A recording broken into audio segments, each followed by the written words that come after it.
Bien. Y, a ver, comencemos. La prueba contaba de 22 preguntas, así que, y están ordenadas al azar, así que el orden da lo mismo, pero vayan ubicándose ustedes. Me imagino que todos tienen la posibilidad de abrir el Moodle e ir viendo las preguntas. A ver, en particular, no sé si irla una por una. eh, Hay algunas que no tienen mayor dificultad. A ver, partamos con la primera que indica que el código, a ver, la primera es, eh, actualmente la doctrina y el derecho comparado hacen sinónimos los términos convención y contrato, ¿sí? Esa es verdadero, puesto que se explicó en clase el estado actual del derecho comparado y la doctrina, y les cité varios textos legales de códigos civiles reformados dentro de esta década, donde efectivamente la palabra convención y contrato terminaban siendo una misma. Así que creo que no hay problema de que esa respuesta es verdadera. Eh, Número dos, a ver, el Código Civil no recoge el concepto de causa ocasional. Eh, Vamos a intentar recordar en su estudio del acto jurídico que el concepto de causa que se maneja jurídicamente hablando se puede entender como causa eficiente, como causa final o como causa ocasional. Hay que tener en cuenta que el Código Civil define lo que es causa como el motivo que induce a la celebración del acto o contrato. Por tanto, es evidente de que en algunos casos, sobre todo cuando la causa es ilícita, la causa ocasional, es decir, los motivos personales, sí están recogidos, ¿cierto?, en la regulación jurídica de la causa. Y es por ello, obviamente, que indicar que el Código Civil no recoge el concepto de causa ocasional es falso, sí lo recoge, es verdadero. Vamos a ver en su momento, o ya se habrán dado cuenta, que el concepto de causa final es el que normalmente la doctrina entiende como concepto de causa, pero eso no significa que está excluido el concepto de causa ocasional, porque en la causa ocasional, cuando la causa es ilícita, normalmente importan los motivos personales que implica una persona tiene aquí para llevar adelante un contrato. Los motivos personales para contratar pueden ser importantes para el derecho, sobre todo para saber si la causa es lícita o es ilícita.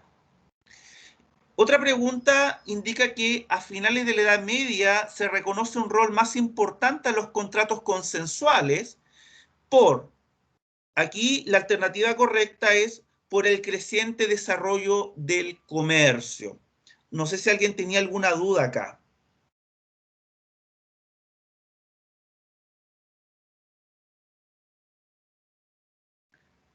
Bien, sigamos. La pregunta número 4 indica que la justificación de la fuerza obligatoria de los contratos fundada en la Constitución, ¿sí?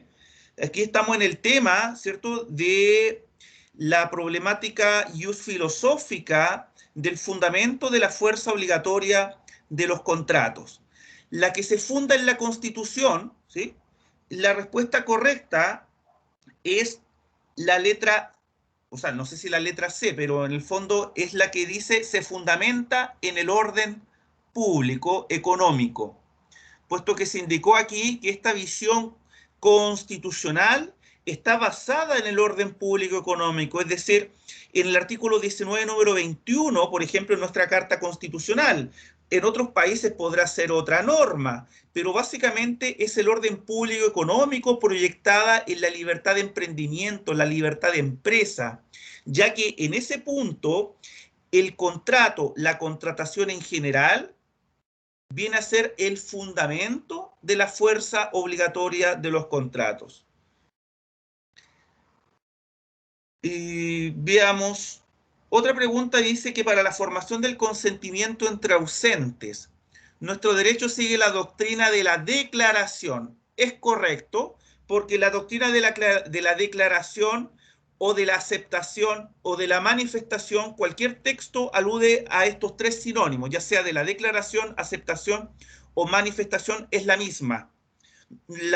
El término más usado es la doctrina de la declaración, ¿sí?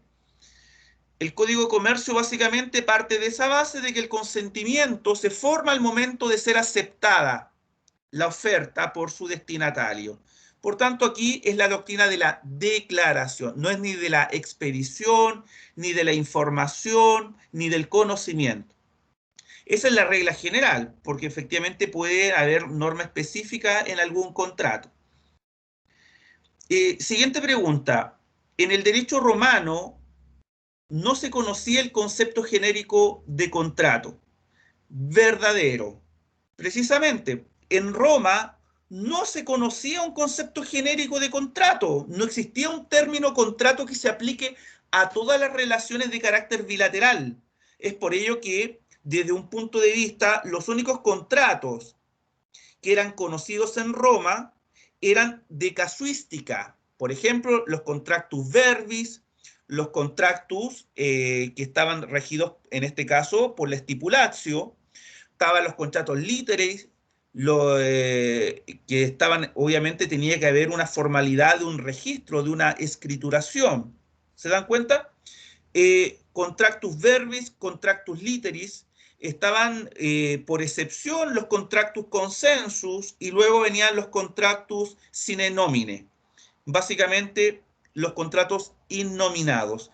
Por tanto, no existía un concepto genérico de contrato, sino que iban, ¿cierto?, desarrollándose bajo la lenta evolución pretoriana del derecho romano. Como vuelvo a decir, primero que estaban los contratos de carácter solemne o rituales, ¿sí? Así que cada categoría contractual obedecía a una categoría casuística y específica. No había un concepto como en el día de hoy conocemos con la palabra contrato. Siguiente. ¿Qué país latinoamericano ha consagrado expresamente la doctrina del solidarismo contractual? País latinoamericano. Yo entregué una guía que era de lectura obligatoria y es por ello que se podrán dando cuenta que es el país Brasil con el Código Civil del año 2002, ¿cierto? Donde se consagra expresamente el solidarismo contractual en sus normas. Es Brasil. Siguiente pregunta. El artículo 1810 del Código Civil. Todavía no veo ninguna mano levantada. Hasta el momento vamos bien, ¿cierto? Ya, sigamos. El artículo 1810 del Código Civil, la respuesta correcta es que se puede relacionar con la facultad de disposición, ¿sí? A ver, vamos a ir descartando.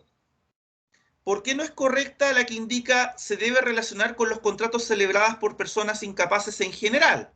Porque obviamente no dice relación con eso. La capacidad o la incapacidad general está regulado, ¿cierto?, en el artículo 1447. Quienes son absolutamente incapaces o relativamente incapaces.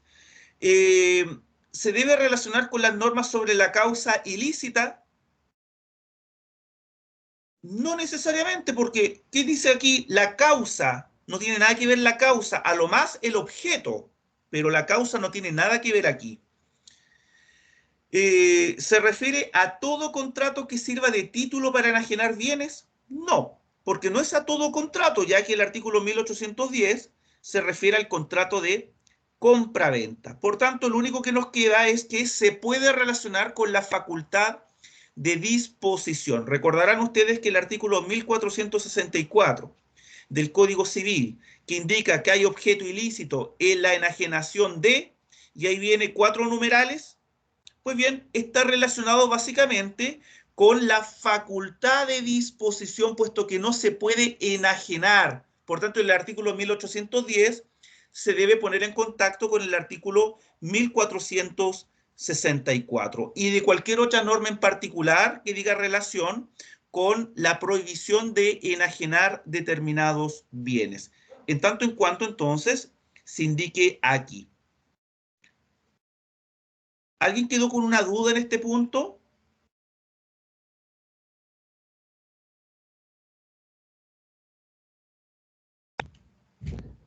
Sigamos. El concepto de causa final es el que se debe tener en cuenta como requisito de existencia y validez en los contratos por regla general. Verdadero. Me remito a la explicación anterior.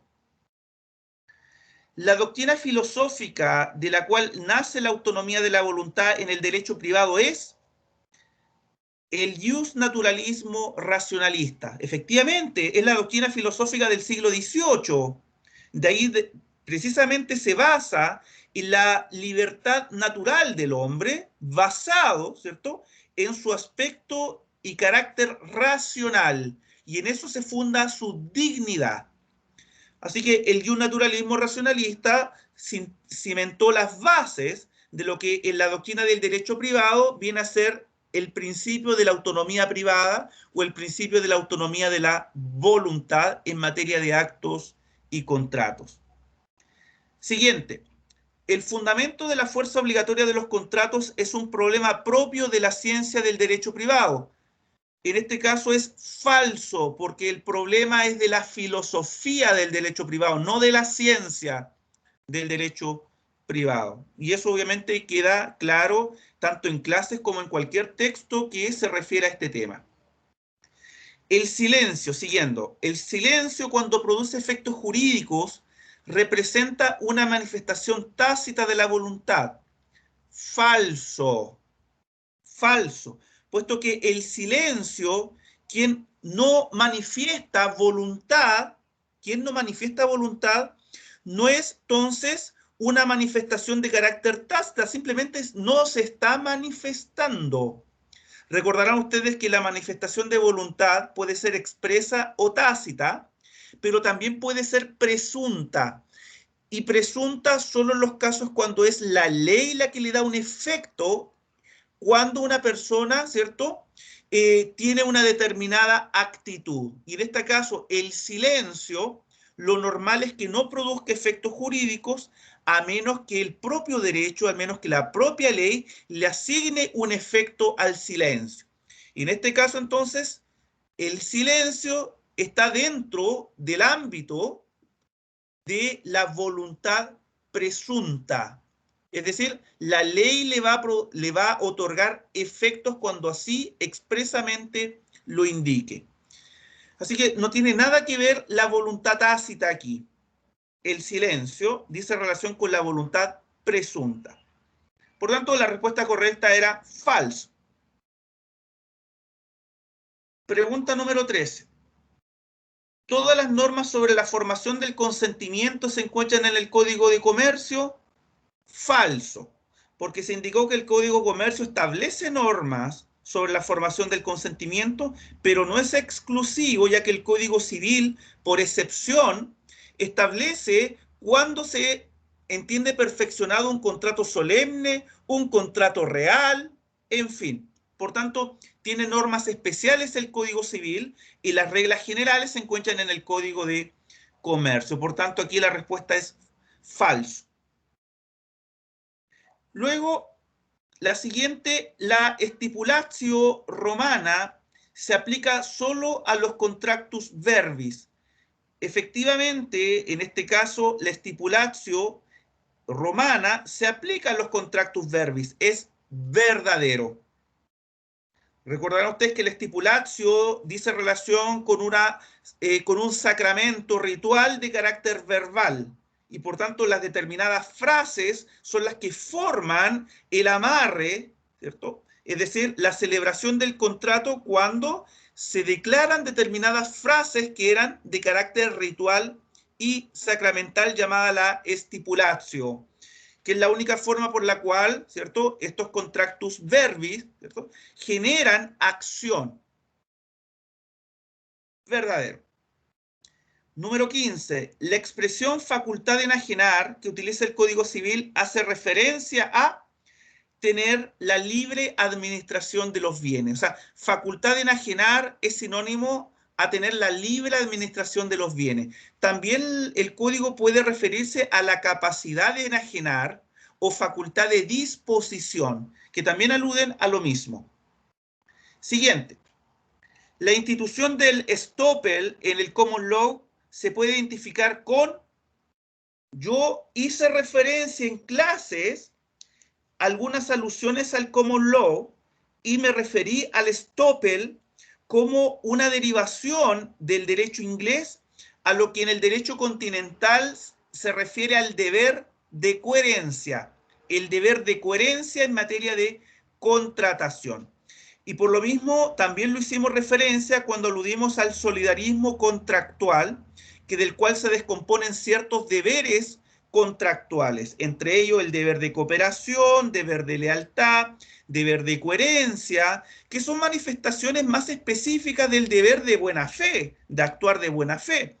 Pues bien, en este caso, el deber de coherencia, de mantenerse en una misma línea, de, en el fondo, mostrar todas las cartas al inicio de la negociación en materia de contratación y mantener una actitud que no sea contradictoria durante todo el íter contractual.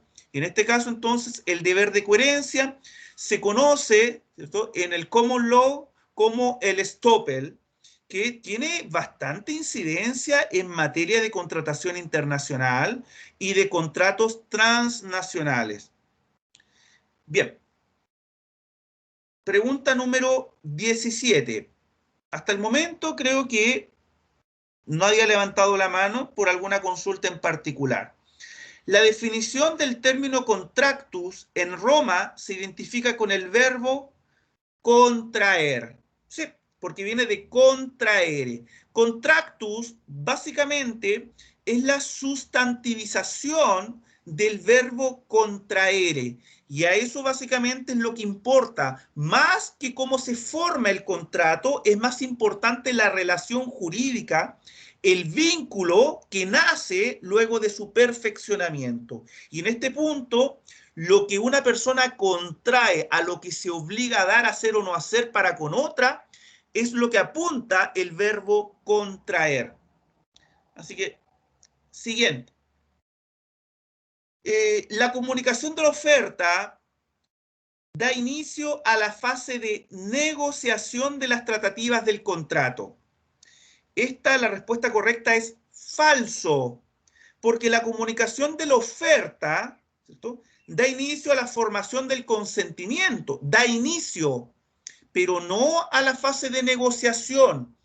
Ya se había explicado en el texto que entregué en su momento, que ustedes tenían acceso a él, que se refería básicamente a todo el ámbito del consentimiento y la autonomía de la voluntad. De hecho, el profesor Barcialema se refiere básicamente a la formación del consentimiento entre oferta y aceptación, y también está el tema de la negociación en las tratativas preliminares, que eso es previo.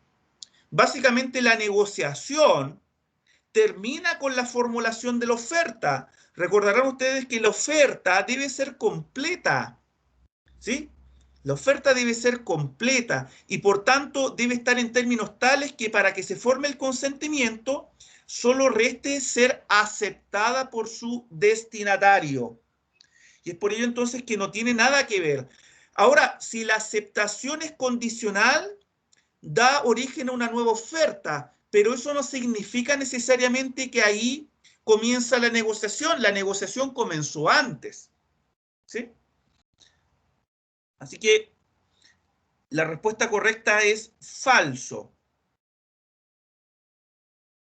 Siguiente pregunta. En Roma, los pactos no producían efectos jurídicos y nunca otorgaron acción. Pues bien, ya se dijo en su momento que los pactos, según Ulpiano, en principio no generaban obligación, Sin embargo, con el tiempo, sobre todo en el derecho romano posclásico, a determinados pactos se le otorgó excepción y eventualmente algunos pactos también generaban acción. Así que es falso indicar de que nunca otorgaron acción y que nunca produjeron efectos jurídicos. Esto era cierto al comienzo del derecho romano, sobre todo en el derecho romano preclásico y clásico, pero después no fue así. Pregunta número 20. ¿El precio en el contrato de compraventa constituye un elemento de la esencia general? Respuesta, falso, porque es un elemento de la esencia especial o particular. Recuerden ustedes que los elementos de la esencia o son generales o son particulares. Y los particulares son los que le dan una configuración y una fisonomía propia a un contrato que lo distingue de otro. Y conforme al artículo 1444, si se falla o se omite un elemento de la esencia particular, puede degenerar en otro contrato diferente. Por tanto, en la compraventa, la cosa y el precio constituye un elemento de la esencia particular y no es general. Así que la respuesta correcta es falso. Sigamos. El dolo en nuestro Código Civil. Seleccione una. El dolo en nuestro Código Civil. Veamos. La primera, ¿el dolo puede condonarse anticipadamente? No. Por tanto, no es la respuesta correcta a esa. Siguiente. ¿Solo tiene importancia cuando es principal?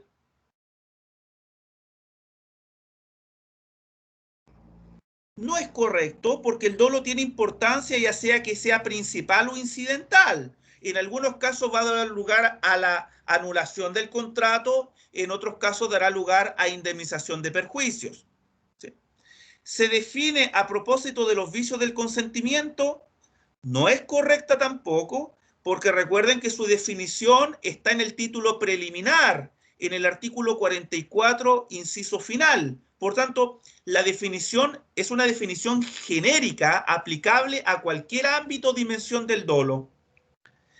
Luego, ¿siempre da origen a indemnización de perjuicios? No, no siempre da origen a indemnización de perjuicios, porque eventualmente si el dolo es principal, va a dar lugar a la nulidad del contrato y va a dar origen a indemnización de perjuicios en tanto en cuanto existan perjuicios. Podrían no existir perjuicios. Así que no es correcto. Por tanto, la respuesta correcta es que su regulación general, ojo, su regulación general es solo para actos jurídicos bilaterales. No obstante que algún autor podrá tener una visión de que la regulación general es para actos jurídicos bilaterales y unilaterales, lo normal es que indica, ¿qué es lo que indica la norma en materia del dolo, en vicio del consentimiento? Que debe provenir de una de las partes. Por tanto, si debe provenir de una de las partes, estamos en presencia de actos jurídicos bilaterales. Así se había explicado en su momento y por tanto se reafirma que esa es la respuesta correcta. Y por último, la autorización del representante para que actúe el relativamente incapaz por sí mismo es una formalidad de publicidad. Falso. Esa es la respuesta correcta. Es falso. Porque no es una formalidad de publicidad, es una formalidad habilitante. La autorización del representante del relativamente incapaz constituye una formalidad habilitante establecida en consideración del estado y calidad de la parte y por tanto su sanción será la nulidad relativa del acto. Esta viene siendo entonces la prueba y que en general los resultados que obtuvieron, voy a subir las notas la próxima semana, puesto que ya cada uno sabe cuál es su nota en razón del puntaje. A ver, ¿se encuentra el delegado de curso? Sí, profesor. O sea, somos dos delegados en este curso. Perdón, no le escuché lo último. ¿Qué me dijo? Somos dos delegadas en este curso. Una del Pero Paraguay para el perfecto. ¿Pero están presentes las dos delegadas? Sí. Sí. Ya. Entonces, una es doña Alessandra Araya y la otra delegada es Camila Pinto. doña Camila Pinto. Ya. Le así al ojo, yo no sé cómo estuvieron las notas. A lo mejor a algunos les fue bien, más o menos. Voy simplemente a revisar con el, ¿cómo se llama? Con la estadística. Y veo que igual hay un porcentaje alto que no alcanzó la nota de aprobación, alrededor de un 50%. Ya. En general, a mí me interesa que este curso no le agarren fobia ni nada.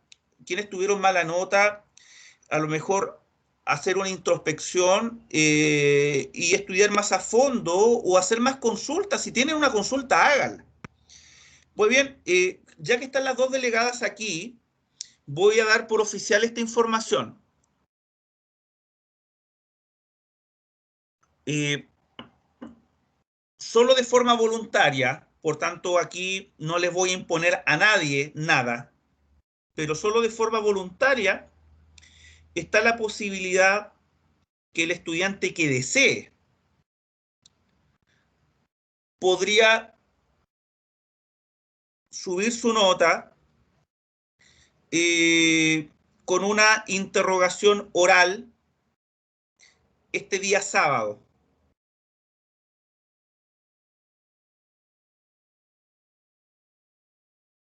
Así que eso es lo que propongo. Y por tanto, le quiero pedir a cada una de las delegadas que obviamente lo informen. Yo lo estoy diciendo aquí en clase, pero que formen un listado y me lo entregan el día viernes, quienes están en él. A ver, tengo una consulta de doña Javiera. Sí, profesor, buenas tardes. Mi consulta es que si es que nos llegase a ir mal en la interrogación que tengamos el sábado, ¿eso va a influir en la nota o va a mantenerse igual? No, perdón. Yo le estoy dando la oportunidad básicamente de hacer nuevamente una prueba. Yo le voy a hacer dos preguntas a cada estudiante. Dos preguntas. Básicamente de lo que hemos hablado, de lo que se ha pasado, en general, dos preguntas. Y la nota que tengan va a ser su nota. Punto. No Ya, hay, profesor. o sea, la nota que saquen, esa va a ser su nota. Así que, aludiendo a su pregunta, básicamente hay reformacio. Puede ser positiva o negativa. Por tanto, me imagino que quienes tienen mala nota, a lo mejor van a ser más tentados a que tienen mayor posibilidad de subirla. Y quienes tuvieron una buena nota o una nota aprobatoria, a lo mejor van a dudar si van a tomar la prueba o no. Esto es voluntario, así que creo que no me estoy saltando ninguna regla de las interrogaciones orales. Ah, bueno, y la interrogación oral, eso sí, la interrogación oral, cómo va a ser entre el profesor y el estudiante, sí le voy a pedir que prenda la cámara para que así vea mi rostro y yo pueda ver su rostro cuando está respondiendo. Pero es voluntario, o sea, se quedan con la nota o se anotan para el día sábado y les voy a hacer dos preguntas y de esas dos preguntas le tendrán su nota final. Así que no es que se promedie nada. La nota que saquen ahí, se la cambio. Profesor, disculpe ¿Sí? que lo interrumpa. Lo que sucede es que nosotros tenemos programada para este día sábado una prueba en módulo de Ah, integración. ya, a ver. Ya, ese es un dato relevante. A ver, ¿qué prueba tienen? En módulo de integración, lo imparte Trabajo. es una prueba. ¿En Se serio? informó ayer. Sí, se informó ayer. Es prueba. Ya. A ver, veamos qué hacemos. Bueno, como esto es voluntario, a ver, me imagino que la próxima semana tienen otra prueba, ¿no? De regulación jurídica, ¿o Sí, no? la próxima marcha. Sí, Ya. ¿Qué día es? ¿Viernes o sábado?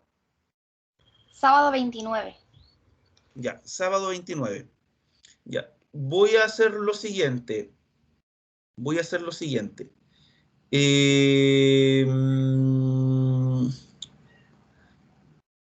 Voy a hacer lo siguiente. Domingo. Bueno, vamos a hacer lo siguiente.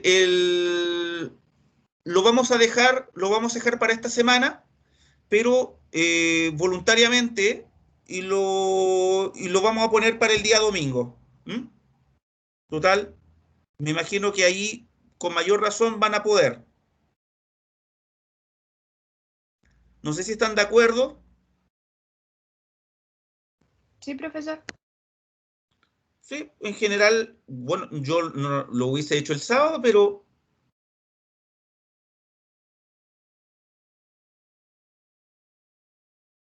sí, ya. Así que,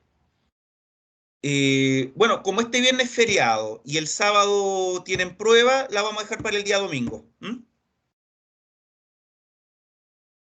Bien, para el día domingo entonces ahí no les va a chocar con nada. Así que estaba revisando aquí el horario y se me ha olvidado que el viernes es feriado, pero precisamente eh, eso obviamente no es obstáculo para nosotros. Ya, así que les dejo a ustedes voluntariamente que reflexionen y si bien el viernes es feriado, pero el viernes me envía el delegado a mi correo el listado de los estudiantes, ¿sí? Y yo me encargo de indicar la hora. Normalmente vamos a partir en la mañana. Vamos a partir en la mañana. Yo creo que a partir de las 9 de la mañana del día domingo no habría problema para mí. Bien, así que ahí tienen la oportunidad. Así que no, no pueden. A mí me interesa de que quien la dé esté seguro de darla y puede subir su nota. Así de simple. Y no le agarren fobia a una interrogación oral, porque la interrogación oral es una conversación. Ustedes el conocimiento también lo tienen que expresar y manifestar. Bien, así que les dejo esa inquietud y obviamente para las pruebas orales puede, pueden tener cualquier nota eh, y, y así como pueden tener un 7, pueden tener un 6, pueden tener un 5 en general. Así que ustedes analícenlo y tómenlo en cuenta. No sé si tienen alguna otra consulta con respecto a la prueba.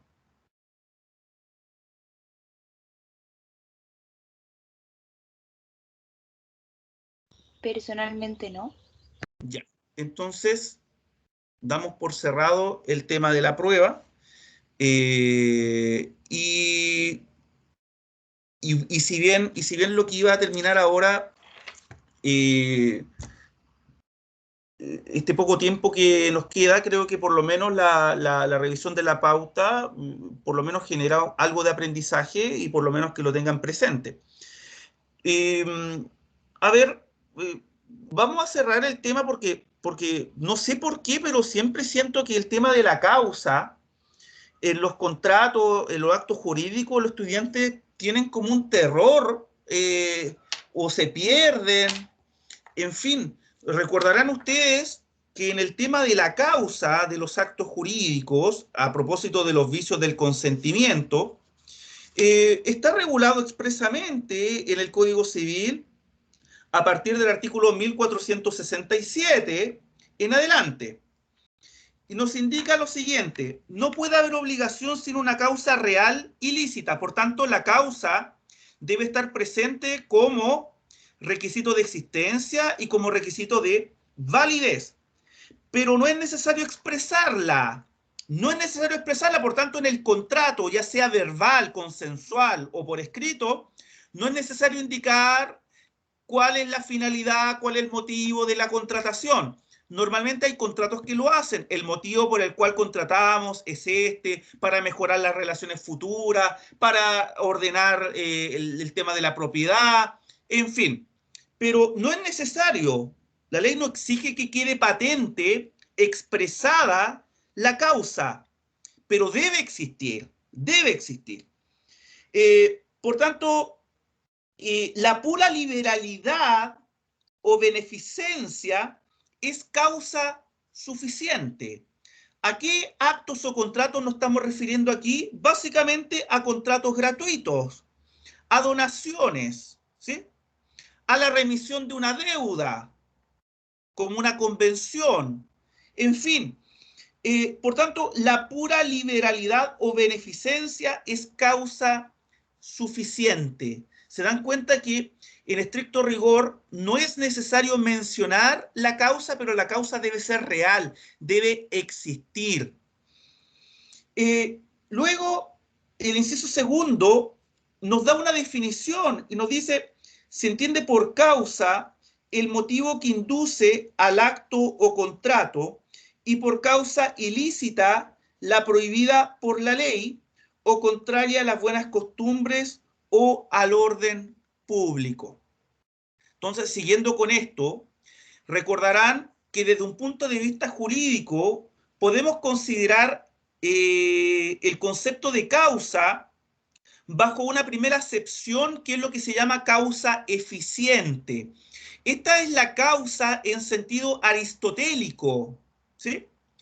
En el sentido que todo consecuente tiene un antecedente y por tanto, en materia de actos y contratos, no es más que el elemento generador del acto, ¿sí? El elemento generador, la causa eficiente, es la génesis. Y por tanto, todo antecedente u origen de algo constituye una causa eficiente.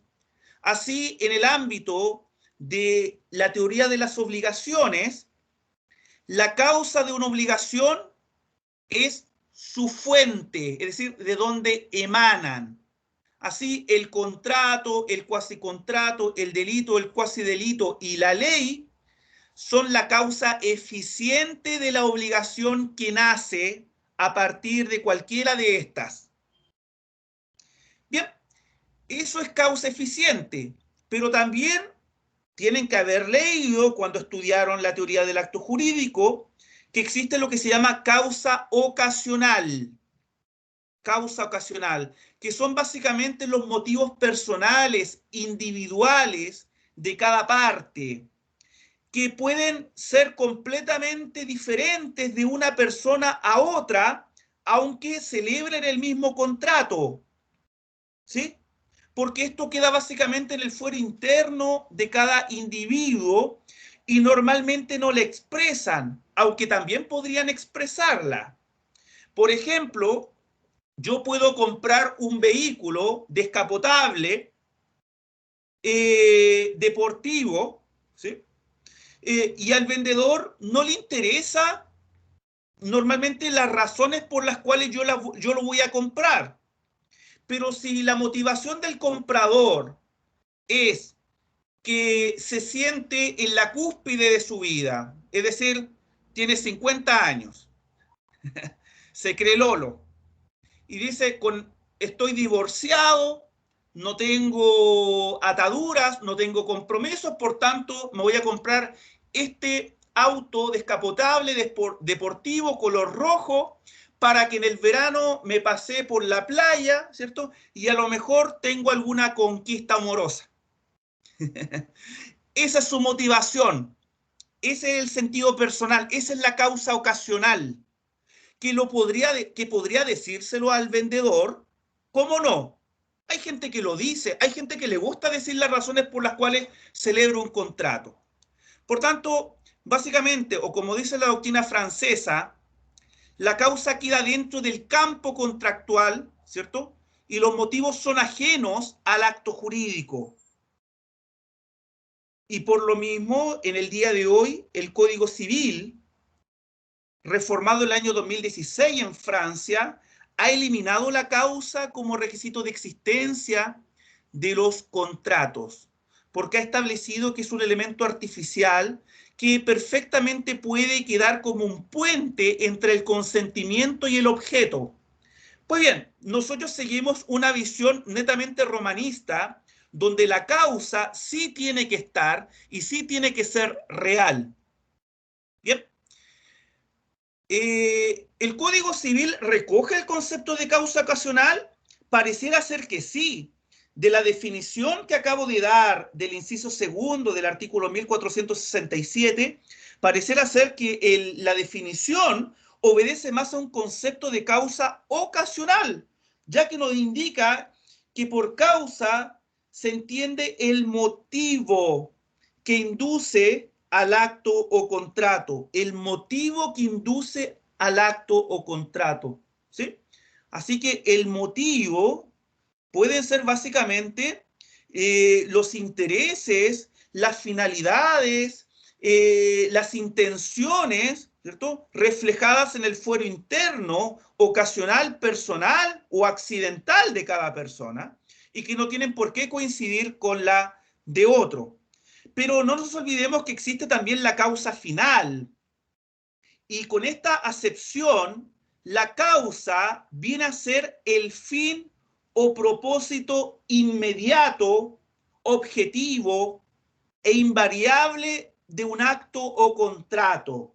Y cuando hablo de causa final, me refiero básicamente a la razón o interés jurídico que induce a obligarse.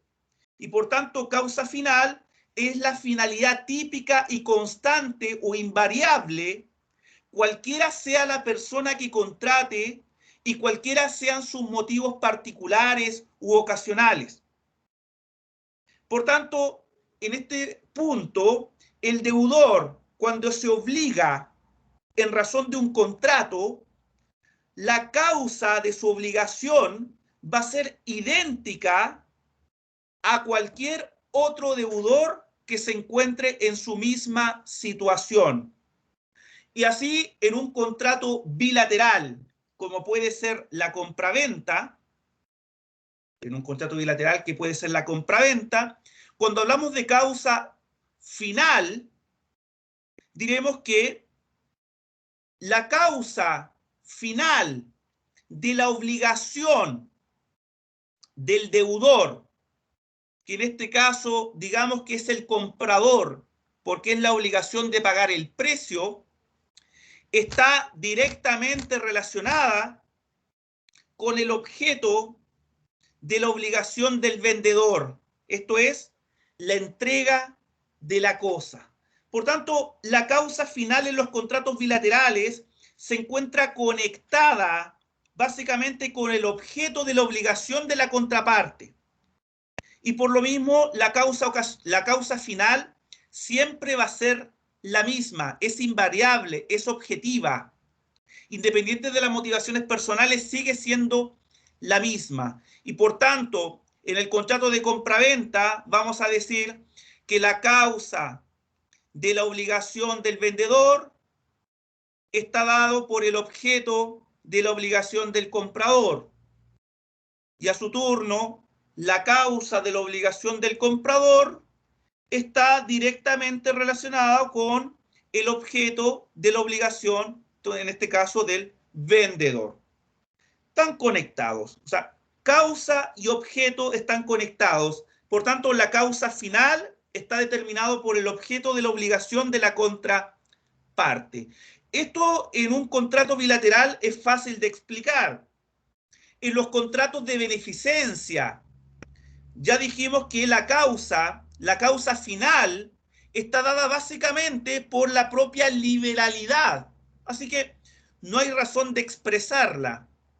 En todos los demás contratos unilaterales, que además sean contratos reales, la causa final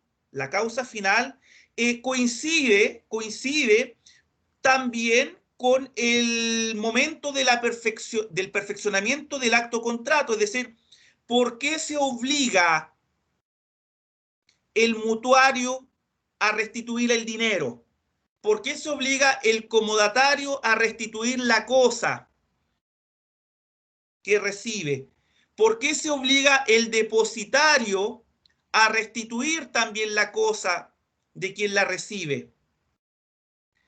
Lo hace en razón de la propia entrega que dio origen al contrato. Por tanto, la entrega o tradición de la cosa viene a ser la causa final de la obligación de todo deudor en un contrato real, que es restituir. Por tanto, ahí tenemos básicamente el concepto de causa en todo contrato. Ahora, si se dan cuenta, el inciso final del artículo 1467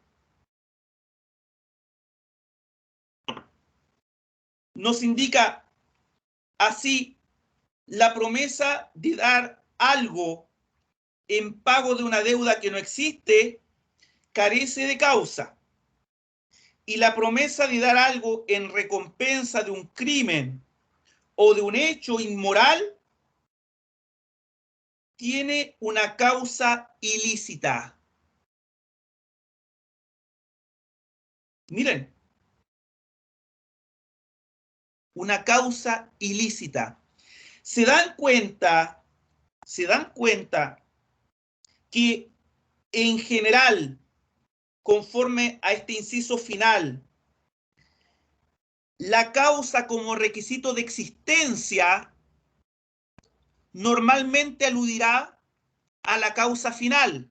Normalmente aludirá a la causa final, porque nos indica la promesa de dar algo en pago de una deuda que no existe.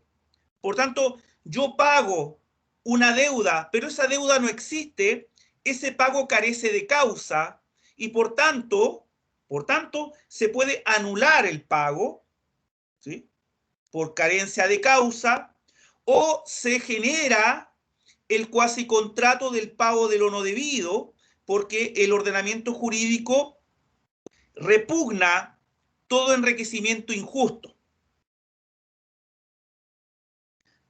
Así, se dan cuenta que la promesa de dar algo en pago de una deuda que no existe carece de causa.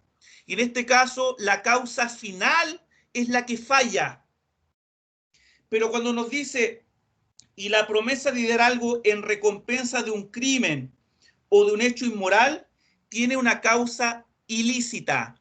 Pues bien, ahora la causa como requisito de validez, quiere decir esto que la causa como requisito de validez siempre obedece aquí a la causa ocasional. En absoluto, no es así. Eso no es lo que estoy diciendo, porque el concepto de causa final está presente tanto como requisito de existencia y como requisito de validez, porque es la causa que objetivamente o invariablemente va a estar presente en todo acto contrato. El tema es que cuando se trata de determinar si la causa es ilícita, ¿bien?, aludido a un hecho inmoral, a algo contrario a las leyes, al orden público, a las buenas costumbres, en este caso, a la ley, al código, en algunos casos le puede interesar el concepto de causa ocasional, porque el propio ejemplo nos indica que la promesa de dar algo en recompensa de un crimen o de un hecho inmoral tiene una causa ilícita. Tiene una causa ilícita. Por ejemplo, si una persona atropella a otro en un accidente, ¿sí?, pero resulta que esa persona que atropellaron, ¿sí?, era mi enemigo, ¿sí? Por tanto, yo estoy aquí en la casa y me entero por el diario que un individuo atropella a un peatón, pero el peatón que atropellaron era mi enemigo, porque alguna vez habló mal de mí, me perjudicó, habló contra mí, en contra mía ante el jefe, o simplemente me quedó debiendo una alta suma de dinero y me dijo en mi cara que no me le iba a pagar. Por tanto, mi enemigo. Pero mi enemigo fallece porque lo mata un tercero, es decir, en un accidente de tránsito.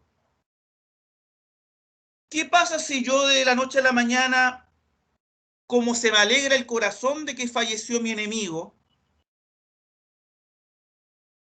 voy y ubico a este conductor y le digo que, o le prometo por escrito, que le voy a pagar 5 millones de pesos porque estoy tan contento que le voy a pagar 5 millones de pesos.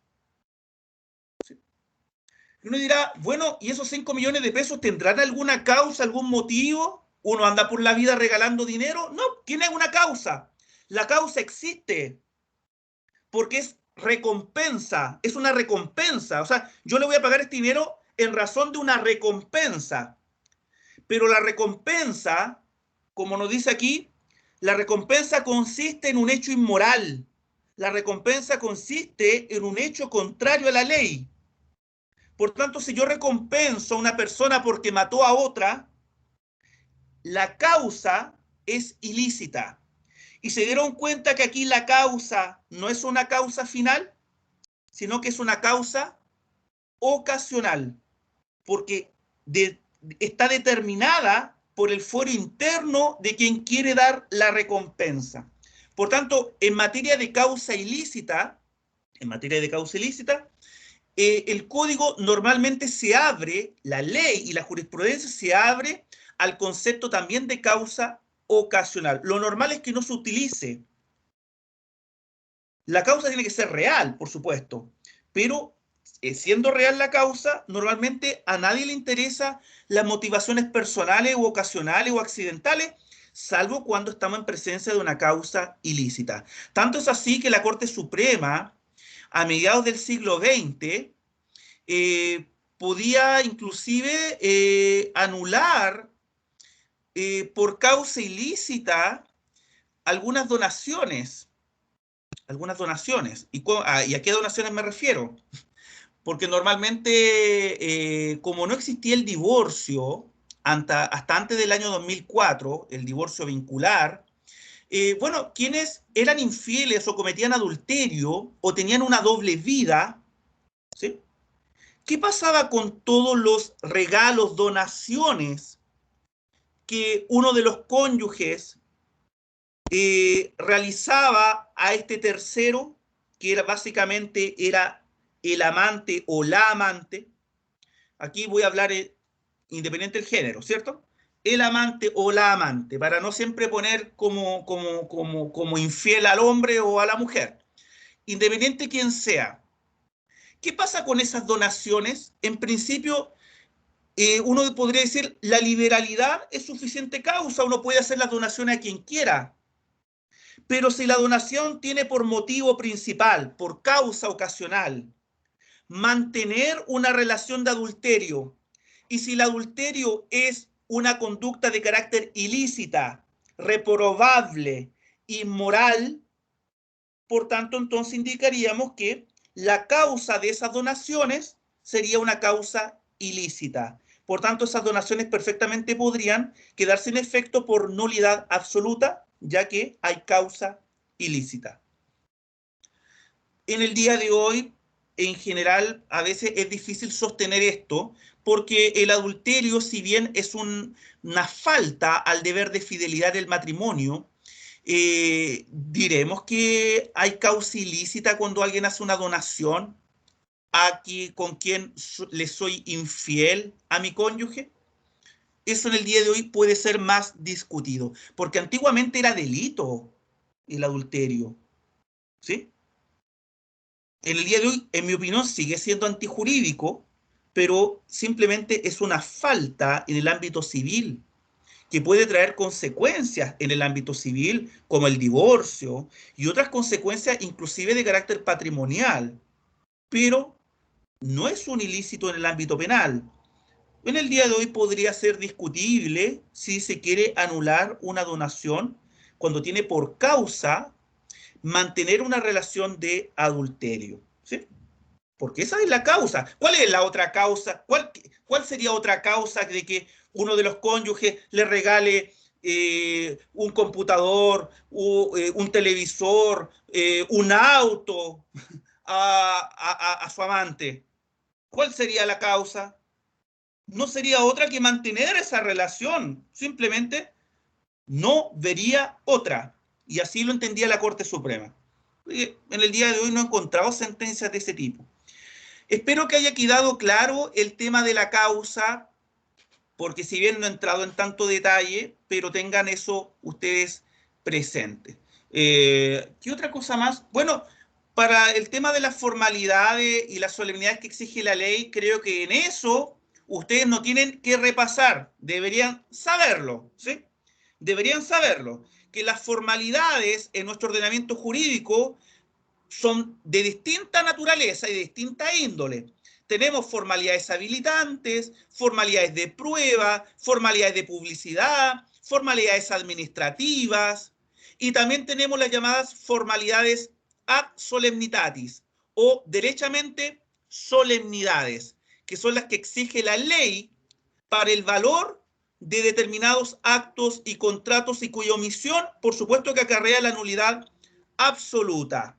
Y por tanto, las solemnidades está considerado tanto como requisito de existencia, porque sin la solemnidad no se puede llegar a celebrar el acto, porque la solemnidad es la única vía y cauce por el cual se manifiesta la voluntad de las partes, y por tanto la solemnidad está en ese ámbito, y por tanto no nos queda, ¿cierto?, más remedio que aplicar la teoría de la inexistencia, pero la sanción reconocida jurisprudencialmente es la nulidad absoluta. El artículo 1682 también lo corrobora en este ámbito. Así que las solemnidades o formalidades ad solemnitatis son básicamente en este caso requisitos de existencia, a la vez un requisito de validez de todo acto o contrato cuando la ley, ojo, es cuando la ley exige esa específica formalidad para que el acto o contrato produzca efectos.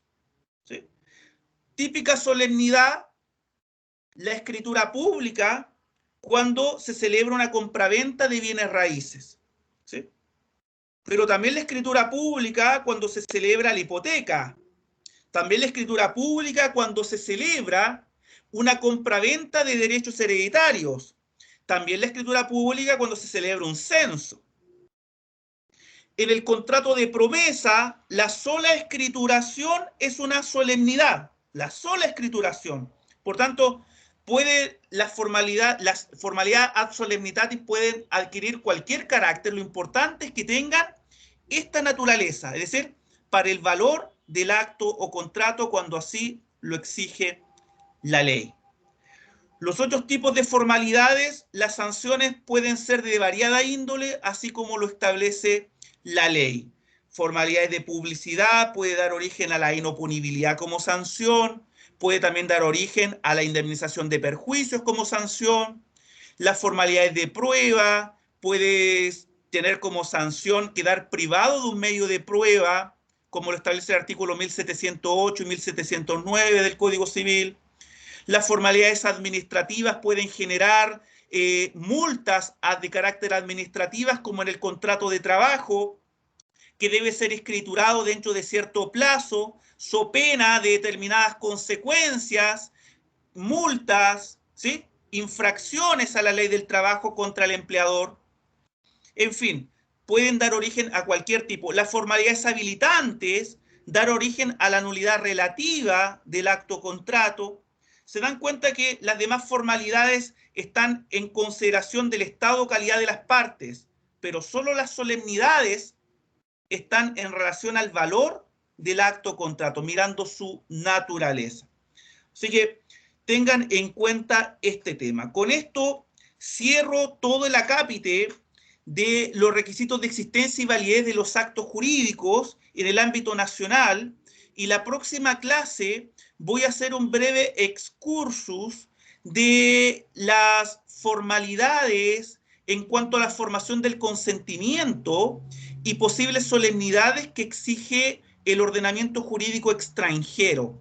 Me voy a referir, por ejemplo, al common law, específicamente al derecho inglés, cuando se habla de los contratos bajo sello o los contratos simples. En otras palabras, me voy a referir a toda la construcción jurisprudencial de la consideration en el derecho inglés. Así que de eso va a tratar la próxima clase, y con eso sí se va a cerrar el capítulo de requisitos y elementos de los contratos, puesto que me faltaba la mirada del derecho comparado. Pero eso va a ser ya la clase de la próxima semana. En lo que decía relación con la prueba, era simplemente con esto último, requisitos y elementos de los contratos, pero obviamente aludiendo a toda la regulación de nuestro Código Civil y leyes especiales, que es lo que hemos ido viendo en estas clases. Voy a terminar con la grabación en estos momentos. Si alguien tiene alguna consulta, la puede hacer en este momento.